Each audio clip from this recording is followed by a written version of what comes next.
අයිබෝවන් ඔබෝ සාදරයෙන් පිළිගන්නවා My Diaries YouTube channel එකට. ඔන්න ඉතින් තවත් vlog එකකින් මම ආව ඔයගොල්ලෝ හම්බ වෙන්න. ඔන්න අද මේ යන්නේ මොකටද දන්නවද? අපේ අම්මගේ කෙසෙල් වගාවට. කෙසෙල් ගහක කෙසෙල් කැණක් වැටිලා. දැන් ඉතින් මේ අම්මා මාව එක්කගෙන යන්නේ ඒක කපන්න. කෙසෙල් වගාවක් කොට ඉතින් අපේ ගෙදරට ලොකු කෙසෙල් ප්‍රමාණයක් අවල නැහැ. අපේ වත්තේ කෙසෙල් පඳුරු 5ක් තියෙනවා. ඇත්තම කිව්වොත් මේ කෙසෙල් පඳුරු වගා කරන්න හේතුව තමයි අපේ වත්ත පිහිටලා තියෙන්නේ බෑවුමක වගේ. මේ ගේ අපි ඉඩම ගත්ත මුල් කාලේ මේ වත්ත ඩෝසර් කරා. මොකද පොළොව සකස් කරගන්න. ඊට පස්සේ අපිට මුහුණ දීපු මූලිකම ප්‍රශ්නේ තමයි වැස්සත් එක්ක පස් හොදගෙන යනවා. එතකොට වත්තේ තියෙන පස් ටික කොහොම හොදගෙන ගිහිල්ලා පාර පැත්ත දිගේ ගිහිල්ලා කාණුව පිරෙනවා. එතකොට අර වත්ත හොදන් යන එක අපිට ලොකු ප්‍රශ්නයක් වුණා. ඉතින් ඒකත් එක්ක ඒ දවස්වල වටපිටාවේ ගෙවල් වලින් අඳුරන අයගෙන් අපිට හොයාගන්න හම්බුණා කෙසෙල් ගස්. අම්මයි මායි එකතු වෙලා කරපු වැඩේ පොඩක් කෙසෙල් ගස් ඉඳපු එක තමයි කරේ. කෙසෙල් ඉඳලා ඒ වටේට පොල් එලි තියලා අපි බැමි වගේ හැදුවා. ඒකෙන් ගොඩක් දුරට අර වතුර පාර ඇවිල්ලා එකපාරට වත්තේ තියෙන පස් ටික ඔක්කොම හොදගෙන යන එක අඩු වුණා කිව්වොත් නිවැරදි.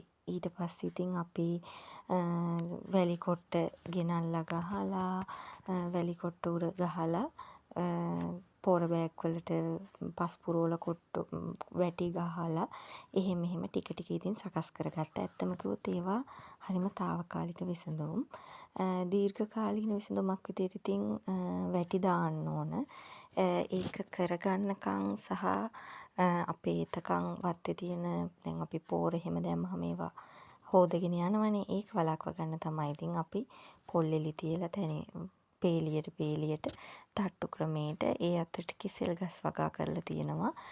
ඒ වගේම වෙන වෙන ගසුත් දෙන්නම් තියෙනවා. ඒ කියන්නේ කොස් ගස් ඊට පස්සේ කහ తాවකාලික භෝග සහ දීර්ඝකාලීන භෝග පොල් ගස් එහෙමත් හදලා තියෙනවා.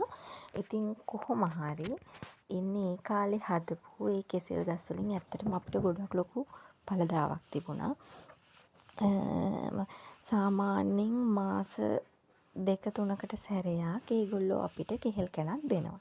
ඒ කියන්නේ අවුරුද්ද ගත්තාම අවුරුද්දේ ඇතුළත අපිට කෙහෙල් කැම් 5-6ක්ම හම්බ වෙනවා.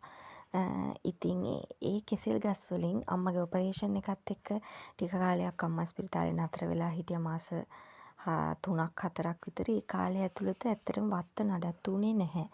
මටත් වත්ත නඩත්තු කරගන්න බැරි වුණා. ඉතින් ඒවත් එක්ක ගොඩාක් පඳුරු ගහලා තිබිච්ච කෙසෙල් පඳුරු වලින් කෙසෙල් ගස් අපි කපලා ගොඩක් අයින් කරා. හැබැයි තව පඳුරු 4-5ක් විතර ඉතුරු වෙලා තියෙනවා.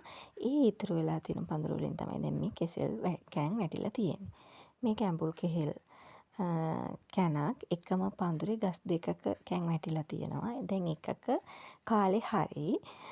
ඇත්තම කිව්වොත් අපිට කෙසෙල් ගහේ ඉදෙනකන් තියන්න බෑ. ඇයි මේ වඳුරු මහත්තුරු ටිකක් ඉන්නවා. ඒගොල්ලෝ ඇවිල්ලා අපිට කන්න ඉතුරු කරන්නේ නැහැ. ඉතින් ඒගොල්ලෝ ඔක්කොම කාලා යනවා.